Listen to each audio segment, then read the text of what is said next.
दोस्तों, हम यहाँ पर पार्ट सेकंड लाए हैं राधा बिना कृष्ण आधा का। तो हम कहाँ पर आए थे? मचलते हुए कान्हा कृष्ण ने यहाँ पर आए हुए थे। हमने पिछला पार्ट में यहीं तक के बताया था। तो चलो ये पार्ट में आगे बताते हैं कहानी कि नरोत्तम कृष्ण जानते थे मेरा रूठना ना तो मैया सह सकती है और ना नंद बाबा। मेरे रूठे रहने पर अवश्य ही मेरा चित्र बनवाया जाएगा और चित्र बनाने के लिए मेरी प्रिय भक्त चित्रा को ही बुलाया जाएगा। इस प्रकार चित्रा की मनोकामना पूर्ण की जा सकेगी। वही हुआ जो कृष्ण चाहते थे। चित्रा को बुलवाया गया। वस्तुतः इसी बहाने श्री कृष्ण चित्रा को कुछ शिक्षा भी देना चाहते थे।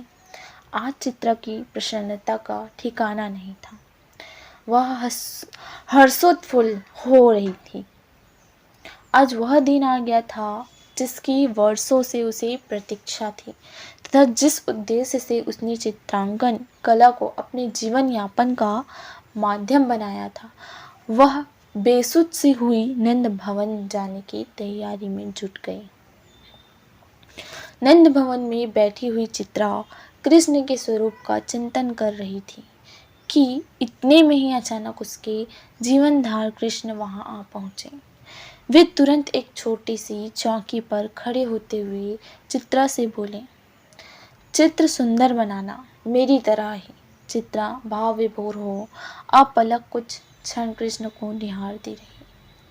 सुधी लौटने पर वह एक हाथ में तुलिका पकड़ी और दूसरे में चित्रपट और चाहा कि कृष्ण का चित्र बनाना आरंभ करो।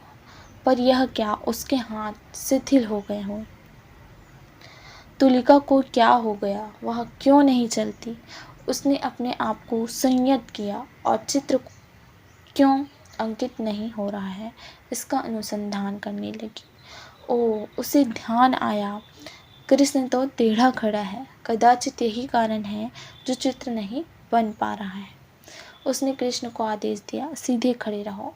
कृष्ण ने शरारती लहजे में कहा, सखी यह कैसे संभव है? मैं तो हमेशा से ही नटखट और टेढ़ा हूँ। मैं क्या क्या चीज़ें सीधी करूँ? मेरा तो मुकुट टेढ़ा, मेरी बांसुरी टेढ़ी, मेरा नाम टेढ़ा। क्या तुम नहीं जानती मेरा एक नाम बांके बिहारी भी है और बांके का अर्थ तो टेढ़ा ही है होता है ना। तुम एक काम करो, मेरा टेढ़ा ही एक चित्र बना दो। चित्रा मंत्रमुग्ध सी हुई। कृष्ण के वचनों को सुन रही थी। उसे ऐसा लगने लगा जैसे वह चित्रांकन करना ही भूल गई है। जिस चित्रा के हाथ में तुलिका आने मात्र से ही चित्र स्वयं ही बन जाया करती थी, वह आज हस्तविहीन सी हो गई थी। उसका शरीर रोमांचित हो थर-थर कांप रहा था। उससे कृष्ण का चित्र नहीं बन रहा था। चित्रा कृतत्व हुई चुपचाप बैठ गई। वह चित्र नहीं बना पाने के कारण लज्जा का अनुभव कर रही थी। उसकी आंखों से आंसू निकलना ही चाहते थे कि कृष्ण उसकी मनः स्थिति भांप कर बोले, अच्छा ठहरो जरा, मैं माखन खाकर आता हूँ, तब बनाना मेरा चित्र। उस समय मेरा चित्र हष्ट पुष्ट बनेगा, अन्यथा मैं चित्र में कमजोर सा दिखूंगा। कृष्ण चले गए बहाना बनाकर। चित्रा अकेली रह गई भवन में। अब वह अपने आंसुओं के वेग को रोक नहीं पाई। सुबकते सुबकते ना जाने कब वह बेसुध सी हो गई या उसकी आंख लग गई। उसने देखा कि कृष्ण उसके सामने खड़े हैं और उससे कह रहे हैं, सखी चित्रे, मैं तुम्हारी भक्ति से अत्यंत प्रसन्न हूँ। यह सच है कि तुमने हमेशा मुझे अपना आराध्य माना, किंतु साथ ही तुम मेरी प्रियतमा, मेरी सर्वेश्वरी, मेरी शक्ति राधा से ईर्ष्या करती रही। किंतु भाद्रे, कदाचित तुम्हें ज्ञान नहीं कि मैं और राधा रानी एक दूसरे के अभिन्न अंग और पूरक हैं। राधा के बिना हे चित्रे मैं अधूरा हूँ।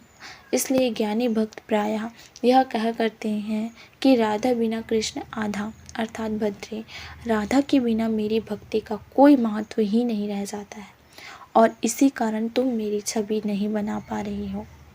चित्रा, यदि तुम्हें मेरा चित्र अंकित करना है तो मेरे इस स्वरूप को अपने हृदय में स्थान दो। ऐसा कहकर कृष्ण ने चित्रा को अपने पूर्ण स्वरूप का दर्शन कराया। चित्रा ने देखा कृष्ण के शरीर का आधा भाग राधा का है और आधा भाग कृष्ण का। चित्रा ने देखा कृष्ण का संपूर्ण स्वरूप कभी राधा के स्वरूप में परिवर्तित हो जाता और कभी कृष्ण के स्वरूप में, तथा कभी आधे अंग में कृष्ण होते और आधे में राधा। चित्रा कृष्ण की इस अद्भुत लीला को देखकर तथा उनके पूर्ण रूप को देखकर आश्चर्यचकित रह गई। उसने स्वयं को धिक्कारा, अरे वह जिसे गांव की एक साधारण सी बालिका ग्वालिन छोरी समझे बैठी थी, वह तो पराशक्ति है, वह तो कृष्ण की लीला सहचरी है। अचानक उसकी चेतना वापस आई। उसने सच्चे हृदय से राधा का आह्वान किया। तुरंत ही उसने देखा चतुर्भुज रूप में तेज पुंज लिए राधा उसके सामने खड़ी मुस्कुरा रही है। साथ में खड़े हैं नटखट कन्हैया। कहना ना होगा उसके बाद चित्रा ने जो कृष्ण का चित्र बनाया वह अति ललित, सुंदर तथा भक्त वात्सलता से परिपूर्ण था। आज चित्रा की चित्रांकन साधना पूर्ण हो गई थी। आज उसके जीवन में मधुरी रस की असत्र धारा प्रवाहित हो उठी थी। भक्तिमती चित्रा के इस वृतांत से यह स्पष्ट हो जाता है कि निरंतर के ध्यान, नाव्य से और साधना से भगवान का मिलन सबके लिए संभव है। तो यह पार्ट यहीं पर कंप्लीट होता है। ये पूरा हो गया, ये कहानी समाप्त। तो ये वीडियो पसंद आए तो कमेंट करके ज़रूर बताइए, लाइक, सब्सक्राइब एंड शेयर ज़रूर कीजिए। और राधे राधे दोस्तों।